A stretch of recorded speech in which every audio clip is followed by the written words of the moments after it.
안녕하세요. 이철원 교수입니다. 오늘은 여가에 대한 이야기를 해보려고 합니다. 여가를 통해서 어떻게 우리 삶의 통찰력을 쌓을 수 있을까? 여가는 정말 인간의 자유로운 경험이자 어떻게 보면 인간의 삶에 행복을 가져다 줄 수 있는 자발적인 경험이라고 할 수가 있죠. 네, 우리 중년 이야기 우리 그 스포츠 인문학 TV에서 계속 나누고 있는데요. 중년의 미덕은 역시 나이 들면서 전체를 보는 그런 힘에 있는 것이라고 생각하는데요. 이시영 박사는 이런 얘기했습니다. 중년이 가진 힘에 대해서 이렇게 말씀하셨어요. 중년에겐 에이징 파워라는 자신이 있다. 나이 든다고 내리막은 아니다. 에이징 파워는 나이 들수록 오히려 강해지는 역동적인 힘이다. 경험에서 우러나오는 원숭미, 폭넓은 인맥을 바탕으로 한 정보력, 축적된 경제력 등이 그 힘의 원천이다. 여기에 발전적인 미래에 대한 강한 의지만 더해진다면 이보다 더 강한 힘은 없다. 저도 이 이시영 박사님 이야기에 전적으로 동감합니다. 중년이라는 것은 어떻게 보면 이런 통찰력적인 측면에서 더 멋진 삶을 살 수 있는 시기가 아닌가라고 생각합니다. 그런데 우리 주변을 보면 사실 삶이 팍팍하다 보니까 어려움을 갖고 있는 중년들이 상당히 많이 있습니다. 우리 마흔의 시기에 경험에서 우러나오는 그 원숭미는 세상을 보는 안목을 길러주는 굉장히 중요한 힘이죠. 그 안목은 바로 통찰력이기도 합니다. 통찰력은 무엇일까요? 통찰력은 단편적으로 무엇인가를 보는 것이 아니라 전체를 보는 것을 말하고 전체를 보는 것에 대한 일종의 내적인 힘. 어떤 사람들은 이렇게 합니다. 내공이라는 것이죠. 옛말에 의하면 나이가 들면 전체를 보는 힘이 생겨서 오히려 청년기 때보다 더 좋다라는 말이 있죠. 현상의 전체를 보는 그 힘은 나이 들면서 신이 우리에게 주는 삶의 보너스 아닐까요? 중년에 즐기는 여가는 깊은 성찰이 가능하게 합니다.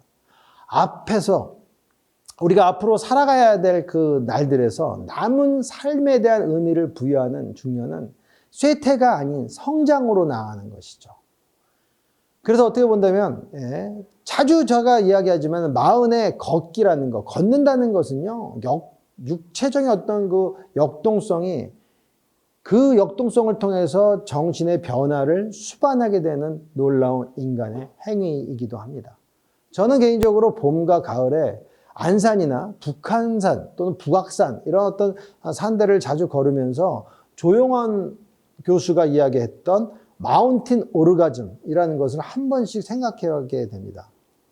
재밌는 용어인데요. 봄에는 개나리와 진달래의 냄새를 맡게 되고요. 그리고 또 형용할 수 없는 그런 그 꽃들의 향연, 그리고 새들의 소리를 들으면서 그런 어떤 시각과 청각적인 그런 멋진 그런 장면들을 눈과 귀에다 담고 마치 몸이 떠 있는 듯한 그런 느낌 갖고 땅을 밟으면서 조용원 교수가 얘기했던 마운틴 오르가즘을 한 번씩 느끼죠. 가을에도 또 그거 못지 않습니다. 눈앞에 펼쳐진 단풍의 그 오색 찬란한 색감을 제 몸으로 느끼면서 자연의 신비에 대해서 다시 한번 경탄하게 됩니다. 저는 세상의 모든 것을 가진 사람처럼 마치 오만하게 신이 저에게 허락한 이 자유를 정말 이렇게 누려도 되는가 하는 그러한 물음도 한 번씩 던지면서 제 삶에 대해서, 자연에 대해서, 신과 인간의 관계에 대해서 생각하면서 걸을 때 인생의 행복을 느끼곤 합니다. 네, 통찰력과 상상력은 외적 현상을 우리가 이렇게 자세히 보는 과정에서 형성이 되는데요. 바쁘게 살다 보면 결코 전체를 볼 수가 없죠. 그 통찰력은 실제적으로 천천히 바라보면서 생겨나는 것입니다. 영국의 시인인 존 러스키는 당신이 창의성을 갖고 싶으면 말로써 그림을 그려봐라 라는 놀라운 이야기를 했습니다. 우리가 말로 이야기할 때 구체적으로 묘사가 가능하죠. 무슨 옷을 입었고 뭘 먹었고 언제 갔고 어떻게 행동을 했고 어떤 손에 제가 지금 이렇게 손 움직이는 것처럼 어떤 손의 제스처를 했는지를 말로 표현할 수 있을 때 창의력이라는 것이 바로 우리 앞에 온다고 이야기를 했습니다. 바로 말로 이야기할 때는 구체적 묘사가 가능하죠. 오늘 호수공원을 걸었다라기보다는 말로 호수공원을 걸으면서 무엇을 보고 그리고 다른 사람은 어떻게 걸었으며 뛰고 있었는지를 좀 자세히 묘사해 보는 것이에요. 이렇게 현상에 대해서 철저하게 바라보고 묘사할 때 우리에게 통찰력은 생길 수가 있습니다. 저는 통찰력이야말로 중년에, 아니 청년기에도 생길 수 있죠. 자연에 대해서, 우리 현상에 대해서, 우리 주위에 대해서 좀 더 천천히 자세히 바라보면서 나와의 물음을 계속 가져가는 사람은 통찰력이라는 멋진 힘을 가질 수가 있습니다. 제가 좋아하는 소설가 김영하 씨는요, 모 일간지와의 인터뷰에서 이렇게 얘기했습니다. 인간은 노동자가 아니라 예술가로 태어난다. 저는 이 말을 듣고 아주 감명을 받았습니다. 너무 멋진 말인데요. 인간은 노동자가 아니에요. 일하는 기계가 아니라는 것이죠. 예술가로서 삶을 영위하게끔 신에게 부여받은 소명이 있다는 것이죠. 제가 생각하는 인간이 살아가면 가장 중요한 목적은 행복 추구입니다. 그래서 우리 인간은 언제 가장 행복한가를 생각해 보면요. 간혹 해외 유명 사진 작가가 찍은 그 행복한 사람들의 사진을 보면 항상 어린아이처럼 확 웃어요. 자신이 좋아하는 행위에 흠뻑 빠져 있을 때 우리는 결국 행복한 웃음을 짓게 되는 거죠. 우리가 예술에 빠져 있을 때 자기도 모르게 기쁨과 충만이 넘치게 되는 거죠. 저는요, 김명하 작가의 말대로 인간은 원래 예술가로 태어난다고 믿고 있습니다. 그런데 우리가 접하는 삶의 많은 환경은 진정으로 우리가 예술가로 살기 어렵게 또는 계속적으로 방해하는 거죠.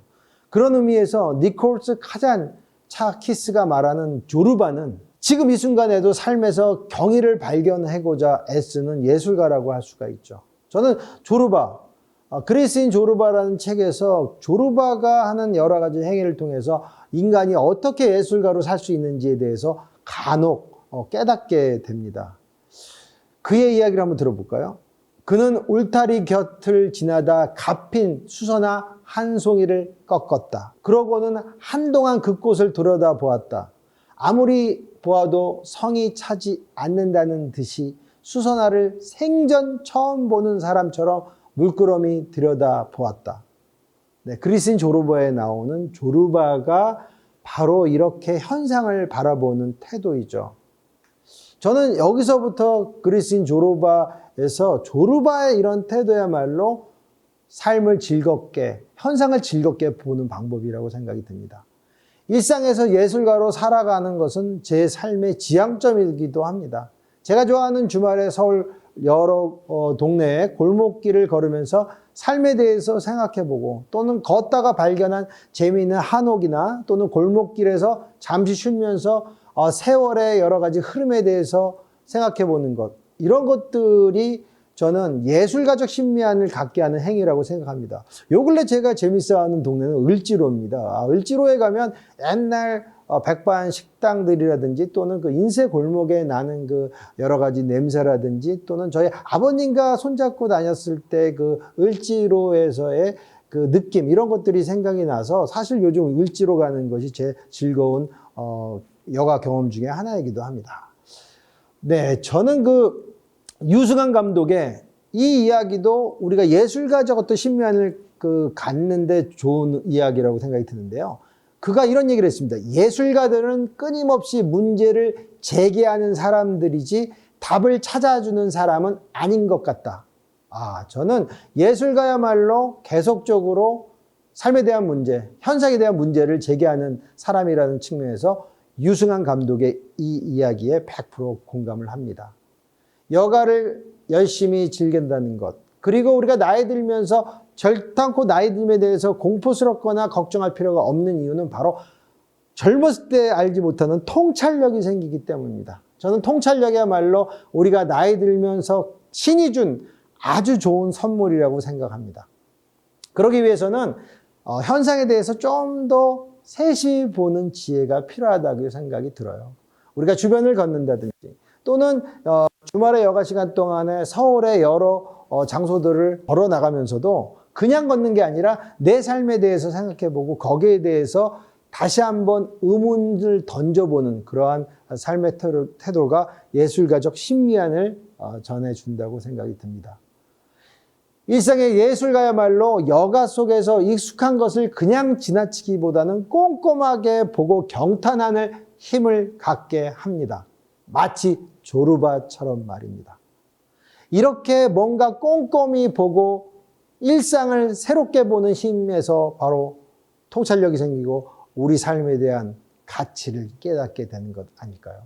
나이 드는 것은 바로 행복의 길로 다시 가는 것이라고 생각됩니다.